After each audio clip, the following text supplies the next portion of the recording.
I was a competitive rower, and I had just finished not making the Olympics and was down at Three Rivers. That's where I rowed, Three Rivers Rowing. They had one boathouse at the time. And someone came down, a Robert Morris alumni, and said they want to maybe add women's crew. I met with the president of the college at the time, Ed Nicholson, and they kind of hired me for a few months to write a proposal. So did my research and wrote up a proposal, and it had everything in it, costs of everything and where we'd row and what my plan was. And then I just went through ordering all the equipment. I mean, there were so many things to do. They added the sport, maybe October of '96. They added it, hired me. I finally recruited my first team, just kids on campus, introduced people to the sport. It was a great opportunity at that point because you really could just find anybody and offer a little bit of money that would help them through school, but they also stayed interested in the sport, which was good.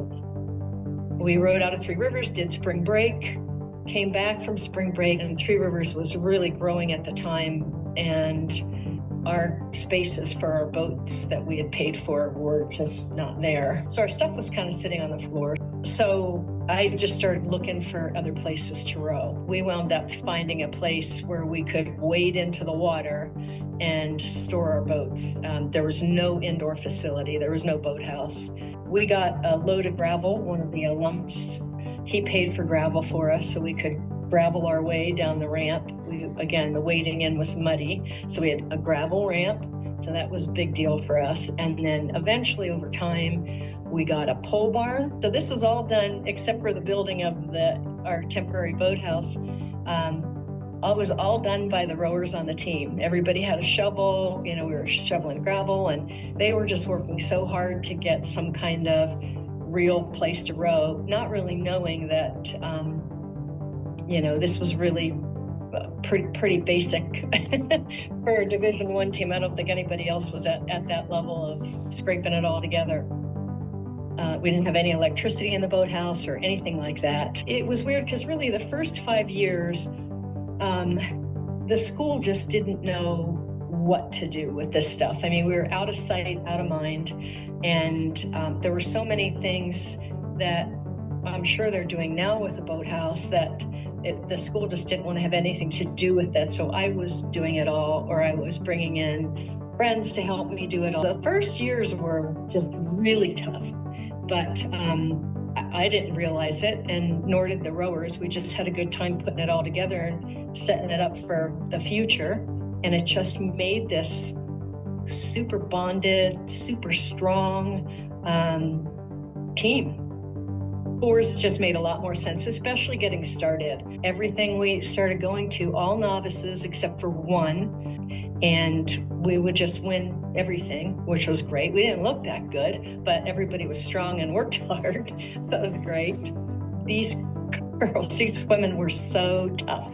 They really had to work hard for every single thing that happened. It wasn't your typical Division I team. It was, some backyard scrappy team that really wanted to kind of be part of things. And that first team was, I think, one of the most important things in the success of Robert Morris crew. People knew who we were, was easier to recruit, all that stuff.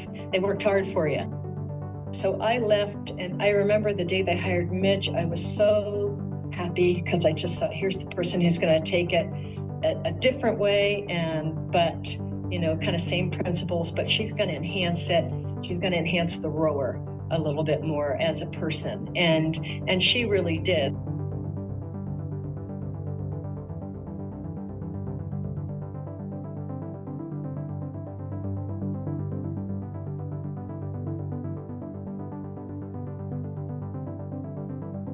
So Midge was able to take advantage of, back in the day, the NCAA, right now they have you can do 4 years of competing as an NCAA athlete, but they also have a capped age of when you can start those years. Midge was able to take advantage of before they actually put that age cap on, And as a mom of two very little kids, she started full-time as a student, an undergrad student at Ohio State University. She was very tall and strong. And as she was walking across campus one day, someone from the Ohio State rowing program said, "Hey, do you want to row?" And she, for whatever crazy reason, decided to give it a try and walked on as a novice to Ohio State, who at the time had a history of national championships and were one of the best and fastest programs in the country. She started out as a freshman, and she, throughout her 4 years at Ohio State, I think was a national champion multiple times. Just the fact that she was able to do all of that while being a mom was incredible. Not to mention, when she was a freshman, she was, I think, skipping in one of their novice activities and ruptured her Achilles tendon, which led her to have to get some surgeries and, long story short, some infection that later caused an autoimmune disease. The autoimmune disease that she had was called Sjogren's disease, and it affects your saliva and all of your kind of moisture sensors in the body. But she was able to kind of make it all work. And so by the time she got to RMU, all we saw was this presence of a strong woman who was very pregnant and ready to take on the world, who just took a lot of drinks of water. And so very quickly she made us realize that this was going to be a step up in terms of challenge, in terms of our commitment, in terms of what was expected of us, because she knew about this automatic qualifier coming down the line.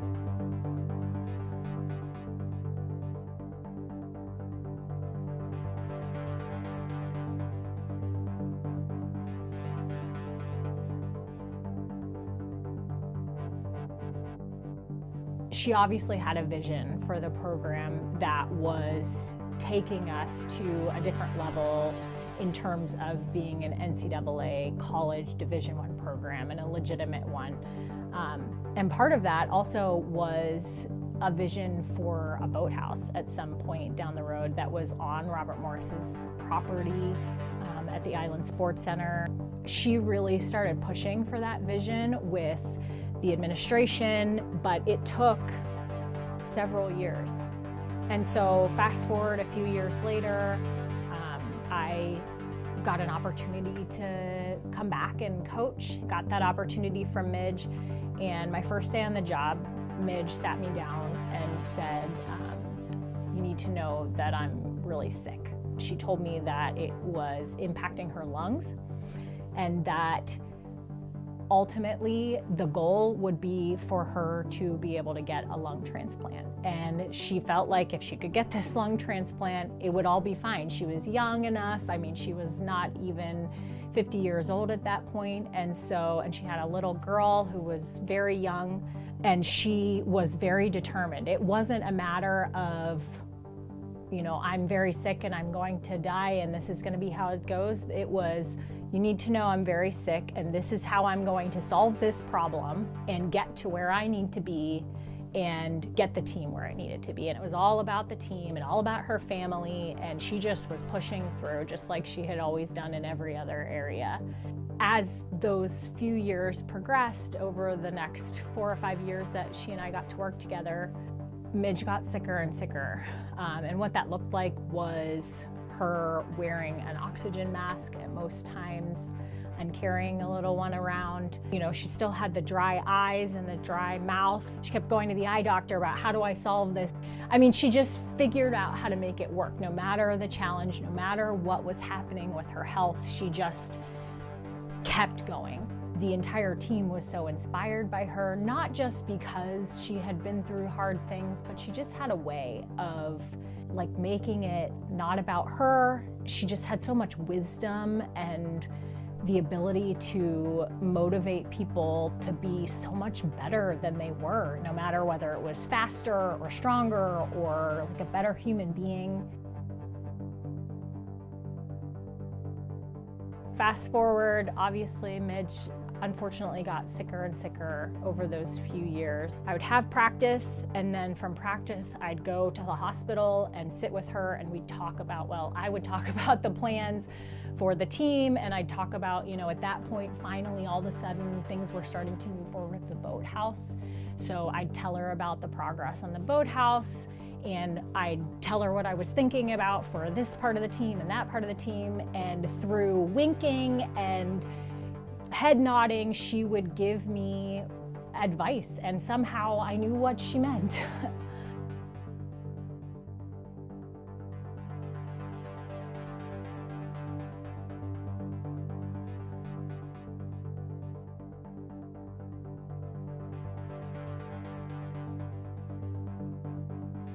So we did that for 2 months, and then unfortunately she passed away in October, just after her 50th birthday.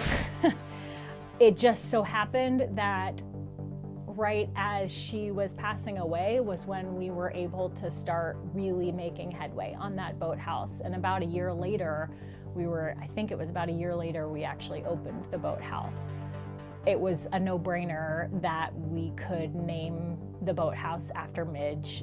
It was her vision. It was what she had, you know, pushed so hard for, to have a home for the team. Midge just kept solving problems and finding ways to make it all work, and we just were like this scrappy group that kept moving around homeless until finally we got to the point where we had this boathouse to open. And I will never forget the first day that the team walked into the boathouse. They got off the bus and everybody's got their backpacks, and they walk in and they're looking around and just wow, wow, and just like so excited. And then they walked back out of the boathouse and put their bags down outside. And we were like, you guys, we have cubbies now. You can put your stuff, your name is on it. And just that idea to the team that had been literally homeless for years and had no concept of what this could look like, they were like floored. It was so cute.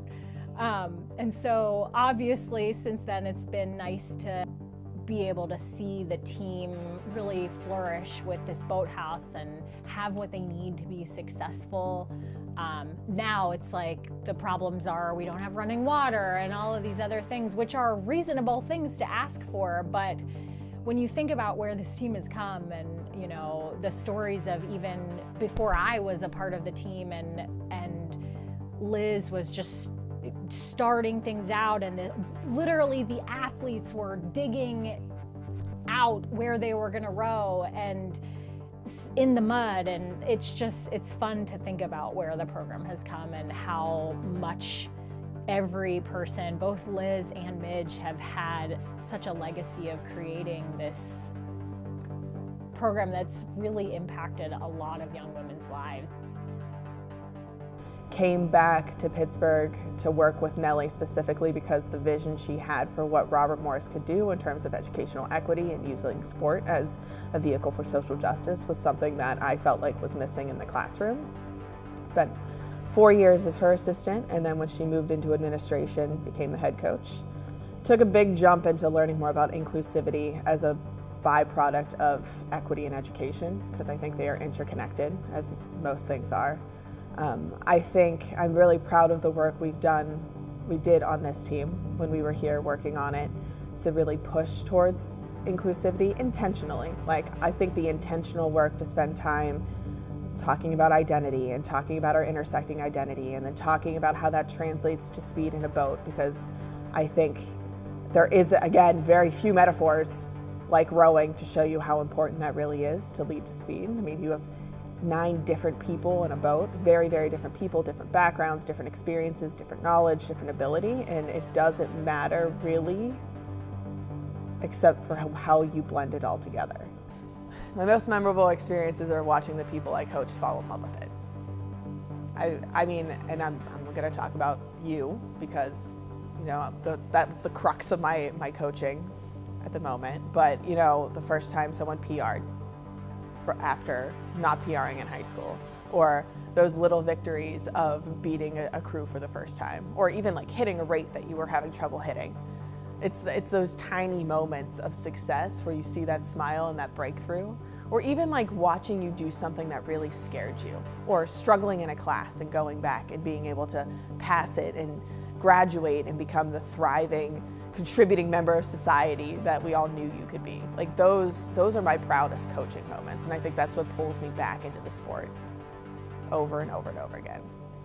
Just mostly because I think rowing is a way to get there. I think it's an added bonus.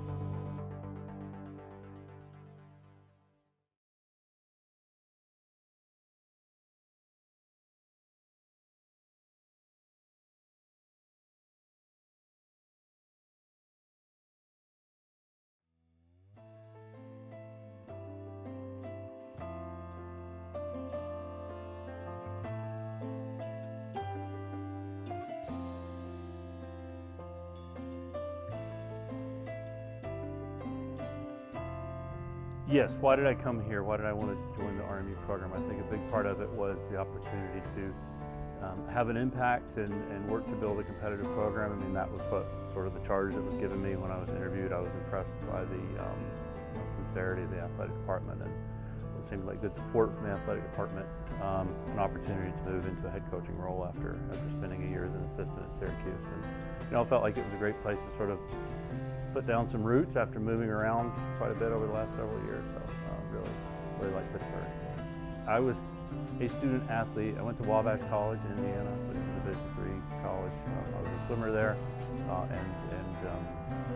was an inaugural member of the rowing club there my sophomore year as well. So yeah, managing my time was important. The seasons overlapped, so I was up at 4:30 every morning to go to rowing practice, and then I had to go to swimming practice in the afternoon. Yeah, and I think I learned a lot from my swimming coach in college. I mean, she was very old school. Of course, this was 30 years ago as well, but she was even older school than that. But I learned from her in terms of just how to handle a team. I mean, she was a female coach of a men's rowing team, and that was a little bit, I suppose, an unusual situation, but I think she was very professional. Yeah, I thought very highly of her.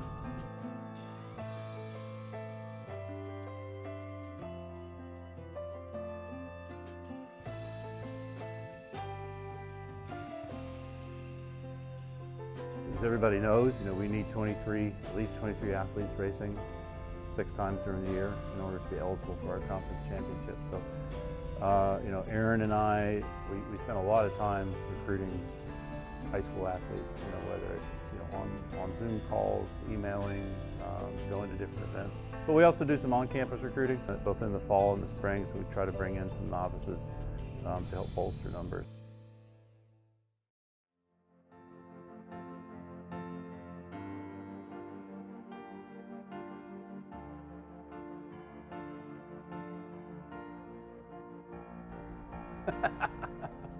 What are the challenges we've had as a team in the past?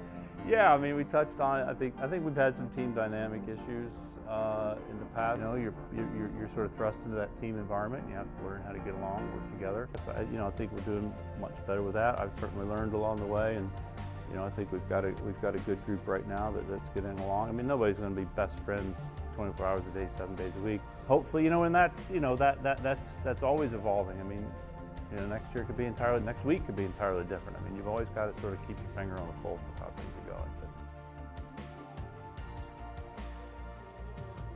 Yeah. The culture of the team is fairly positive this year.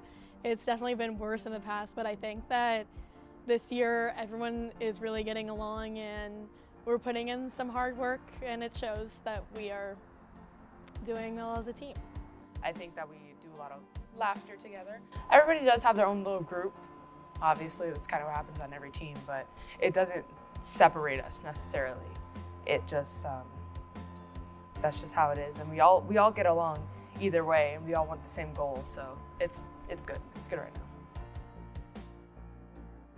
now. We certainly deal with other challenges. I mean, the distance from campus to our rowing facility, our training facility. I mean, as soon as I got here, one of the first things I tried to do was get the ergs moved to campus, but that didn't happen. So, we deal with that travel time. And obviously the dock, as you mentioned, you know, knock on wood, we haven't had anything this season, but last 2 springs we've had issues with the dock. Spring every year, the Ohio River floods like crazy. The river flooded so bad that our dock inverted itself like this and basically kind of snapped off and broke. You know, 2 years ago it got hit by a barge, totally wiped out. So had to get replaced, which was nice in a way because the barge company paid to replace it and they even upgraded it. So I think what we've got now is better than it was. I always ask myself, you know, does the basketball coach have to deal with this stuff? I mean, I'm sure they've got their own issues, but yeah, those have been huge challenges, no question. I've learned something from every group I've worked with, from every program I've worked with, you know, whether it's what's the best way to row, you know, what are the different options in terms of a rowing style. You know, we've sort of stuck to one thing while we're here. While I've been here, although, you know, we've modified that a little bit and sort of modifying that a little bit further as we go along and what's going to fit with the group of athletes that we've got, what's the most effective thing there. So I guess I've learned flexibility and I've learned enough that I have kind of a tool bag, so to speak, of different ways of doing things. How do you approach different levels of athletes? How do you relate? How do you interact with different athletes?